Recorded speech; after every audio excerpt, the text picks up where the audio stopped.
Ladies and gentlemen, I am Yisrael, the game is World of Warships, and welcome to Estuary in Domination Mode. The NDA may be off the new Japanese destroyers, but unfortunately Wargaming didn't let me have them, so I'm not in the inner circle just yet. What that means is that instead I'm in the Tier 8 Premium Heavy Cruiser, the Atago. She's one of the oldest premiums in the game, of course, and until recently was the only Tier 8 cruiser to have Repair Party, which means along with her 10 8-inch guns and 16 torpedo tubes, she can be annoyingly hard to put down. She's also fast, 35.5 knots baseline, extremely stealthy if you fully conceal her up. She has a 9.1 kilometer detection, and because she was designed as a flagship, she has extremely expansive bridge facilities. None of which helps if you play like an idiot as I did in this game. However, if it's stupid and it works, well, it's still stupid, you just got lucky. And the stupid starts pretty much immediately. That's a Baron Kutuzov, the most likely initial engagement, along with a destroyer running scouting. Both ideal situations for high explosive shells. You'll note that I have armour piercing in the breach because my last game of course ended up in broadside duels and, well, I forgot to switch ammo types, didn't I? Oops. Never mind that, lock on to the Benson, rounds out. Armour piercing, of course, so when they come down and score 3 hits and then the secondaries score 1 connection as well, I get epoxy 3,500 damage when it should really have been nearer to 5 or 6. Managed to dodge most of the initial fire, but lock on to the Benson again, still have armour piercing in the breach. I told you this was going to be a game full of stupid. Rounds out. Take a return hit from Kutuzov 6-inch. He does have high X, another 1,500 into the Benson. Again, that would have been more if there'd been high explosive. And then the Kutuzov also has an attack of stupid because he's got armour piercing in the breach now as well. And we basically bow on to each other, so needless to say, I can't see him, he can see me, but 99% of what he fires at me bounces. I take glancing damage at best from what should have been a full broadside. Take aim at his last known position, taking a very rough guess there, needless to say it misses completely, and then Bucky's left a gap in her torpedo salvo. She hasn't hit anything, so just on speculation, empty the forward port launcher into that gap. It's going to take a while to get there, of course. Torpedoes from the Benson, possibly the Kutuzov, most likely the Benson, given the vector that they came from. Dodged neatly, and we're just about getting into range to pick up Kutuzov on Hydro. What that means, of course, is that I'm massively overextended. Here's stupid number 2. Battleships way down to the south. Enemy battleships off to the left, and you can see that they are at about 11 kilometers, and I am turning starboard to get my guns onto the Kutuzov, which means I'm broadside to a battleship, and yep, that was a paddling. One 16-inch shell from the Colorado, scores a Citadel, another couple of minor hits. I think those were overpens because I'm not completely erased. But now the risk pays off, and that's farewell, Comrade Citadelovich. Which is 11 out of 20 for Nachi, by the way. Russians, ladies and gentlemen, they're so popular in Europe right about now. Patch up some of the damage, popping Atago's first repair party. One of the nice things about Atago, of course, is that if you don't kill her, she's very likely to stealth away from you, lick her wounds, and then come back a few minutes later.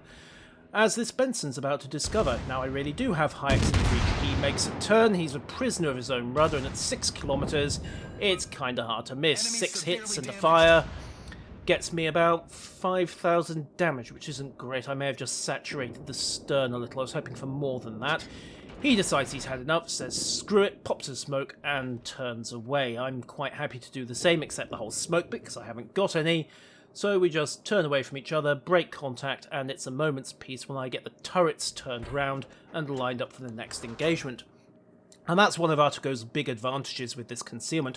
All the high-tier Japanese cruisers can do it starting tier 8 when they get the concealment module. It gives you the first look, unless there's an enemy destroyer lurking, gives you the first shot, and you have the luxury of lining up the broadside. Of course, if you completely misread your opponent's intentions and fire too early, that's not going to stop you missing like a complete numpty and blowing your concealment, because those are still 8-inch guns, and they still have a concealment penalty of around about 6 kilometers when you pull the trigger. Coming back into the main engagement on the eastern side, and it's looking like I'm a bit outclassed here. We've got a Colorado, a Bayern, there's an Amagi over there with an Atago in Torpedo Alley. The Benson is still lurking, and 2 fires into the Colorado gives me nothing to show but a busted damage control over on the Colorado. Unfortunately, he has got 16-inch guns, and I did manage to get myself spotted temporarily. Turn in to angle up against return fire also means I'm in a good position to torpedo beat, but I needn't have bothered. Those torpedoes ran out of range. Now, given the number and the dispersion, chances are they came from the Mogami about a minute and a half ago. They were at 10 kilometers range, give or take, 9 kilometers if they were off the Benson. That's the only thing over there that has a torpedo launcher, but look at the spread that they had. If you find yourself dealing with torpedo soup, that incredibly dense cluster of 9, 8, 12, 15, whatever torpedoes coming at you, bear in mind that chances are they weren't dumped from 20 kilometers away. They were probably dumped from 6 kilometers away. Unfortunately, now I'm about to hit the stupid again. High X into the enemy Atago, 5 hits, an incapacitated torpedo tube, no detonations, sadly. Historically, of course, that was what did for one of the Atagos. Chokai took a 5-inch hit from the USS White Plains, an escort carrier, on, I think it was the 25th of October. That detonated her torpedoes, wrecked her engine room, and forced her to be scuttled by Fujinami the same day. Benson takes 1 hit, glancing damage. Benson's also put torpedoes in the water. Again, look at that spread. They are so far apart. You could sail a fleet through them. Hell, you could probably park a battleship broadside to those torpedoes, and there's a good chance they miss. As I said, if you're having torpedo soup problems, it's not coming from 20 kilometers away. It's not even coming from 10 kilometers away. It's coming from 6, basically, which is how far you can get a Japanese destroyer without running the risk of being detected when you've got them full spec'd for stealth. Of course, that might change with the new Japanese destroyers coming down the line.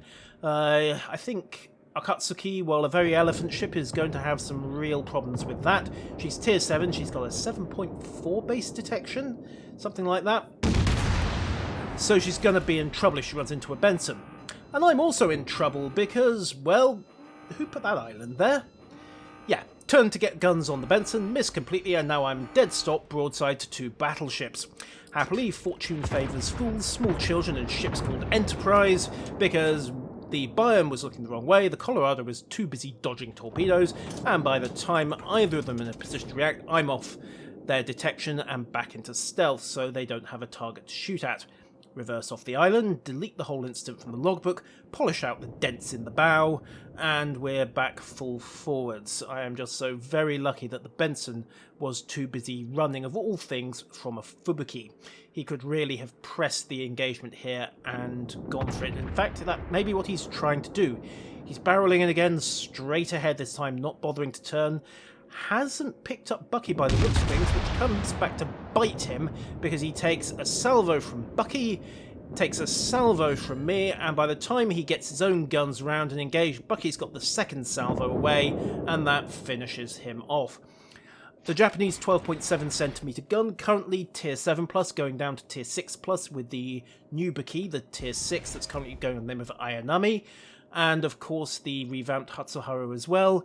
Not a good gun in a sustained duel, the reload's still too long for that, but for finishing off weakened enemies or just putting in parting sniper rounds, oh yeah, that's a very capable little weapon, much more so than the US 5-inch, which relies on rate rather than accuracy to do the job.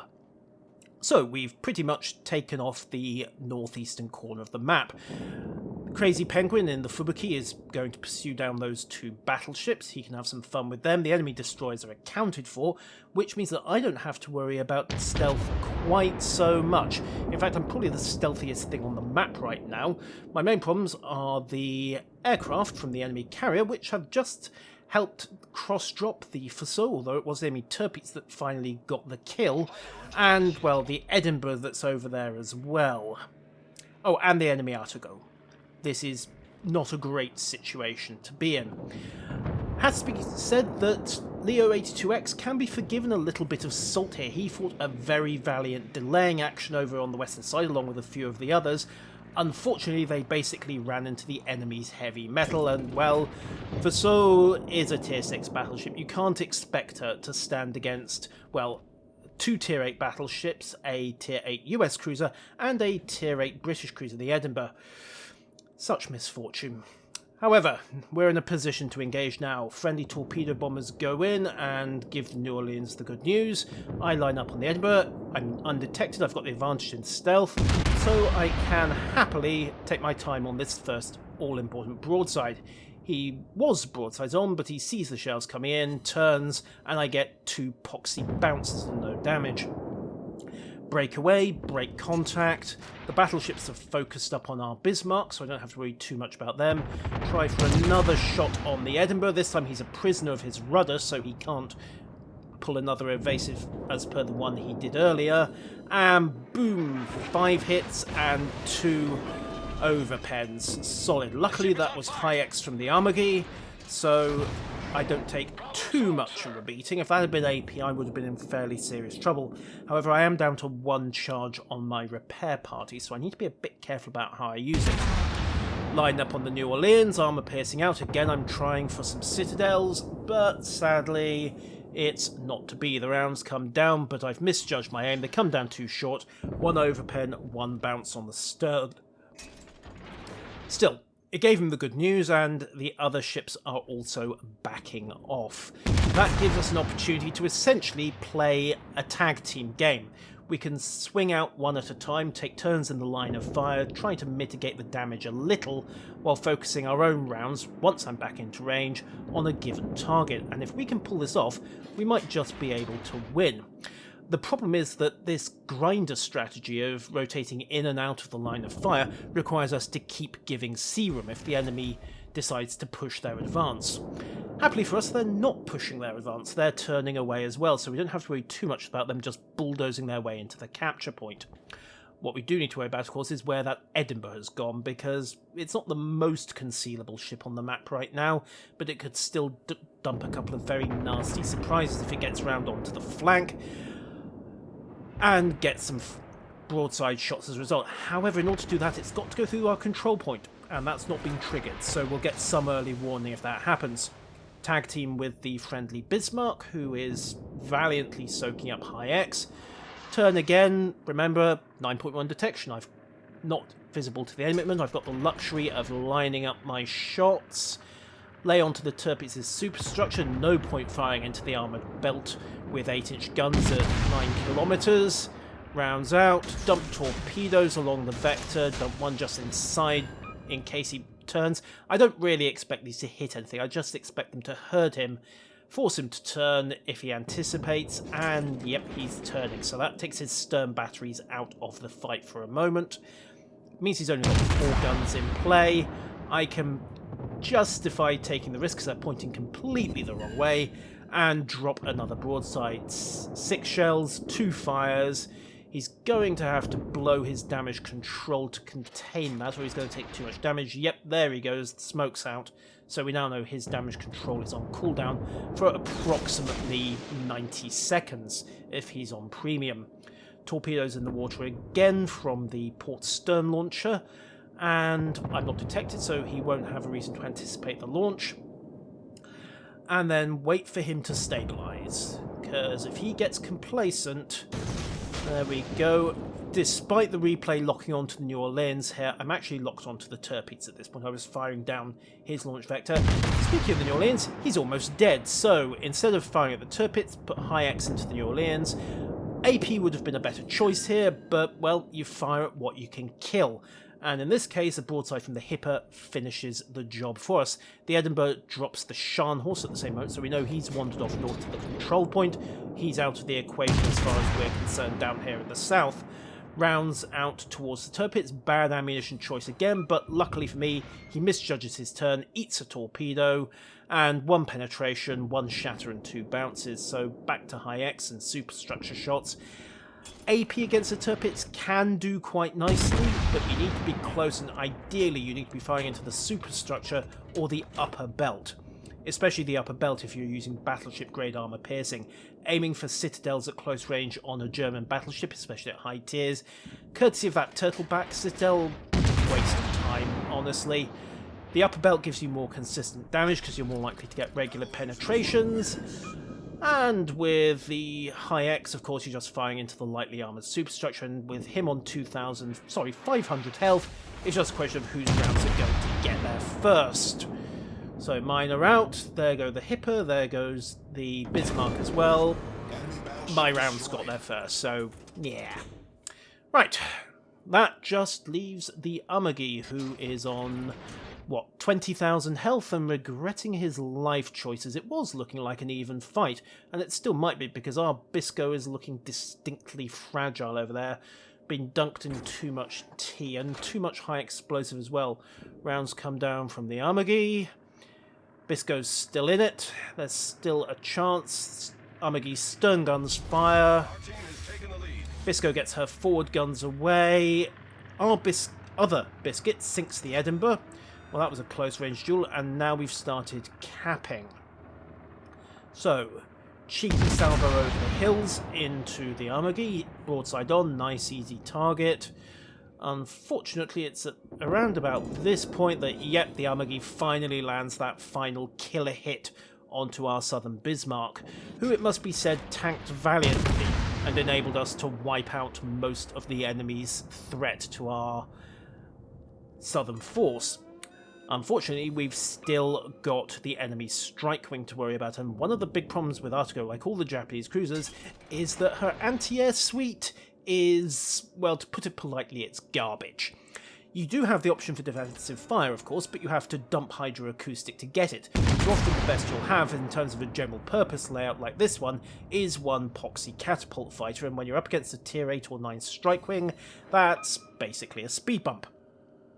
It'll be interesting to see how the new Akizukis change the balance on that, because of course they really were intended as anti-air escort ships. In fact, I think Akizuki may actually have a higher anti-air rating than Atago. I'm pretty sure it's got a higher rating than Myoko at tier 7, but as I say, I don't have access to the inner circle, so I have to wait for live servers. Torps out towards Umagi, just inside her predicted course, because, yep, there we go, she's turning starboard, trying to get bow on and away from the headland, so her options were limited. And now, yeah, I'm getting dangerously close to a battleship, but the battleship is only on 3,500 health, we've almost capped, and, well, main batteries are pointing totally the wrong way. That's her secondary batteries opening up. Only 3 in there, 1,600, just need another broadside to finish her, back by third kill, but we are about to cap, and that, just as the Umagi is about to face plant a torpedo, is the end of the round. Our gnome overlord has a saying, if it's stupid and it works, it ain't stupid. I have to disagree. If it's stupid and it works, you got lucky and it was still stupid. And hoo boy, I got lucky on this one. If the Bayern and the Colorado had been a bit more accurate early on in the game, if the Kutuzov had put its torpedoes in the water along my exit vector, I would have been in serious trouble and probably deleted in the first 5 minutes. In some respects, it's my weakness as a player. I tend to be stupidly aggressive. Part of that is because I'm used to the Japanese destroyers. I'm used to having detection radii of 6 kilometers or less. I'm used to getting up close, personal, and making torpedo runs on enemy ships. So that's how I tend to play in cruisers and battleships as well, even when perhaps I might be better off hanging back and using the range. It'll be interesting to see how this comes back to haunt me with the new Japanese destroyers, because of course with the extended use of the 12.7cm gun, the hit to concealment at tier 7 with Akatsuki, and of course Akizuki at tier 8, wargaming seemed to be shifting a balance over to stealth fire at around the 10km mark, which isn't my preferred style. On the other hand, I'm going to get Ichiban-kun's turbo reload at tier 7, so hey, maybe I'll have some fun with that. We shall see. But until next time, ladies and gentlemen, when hopefully I'll have some new ships to play with, I have been Yuzwell, that has been World of Warships, and until next time, farewell.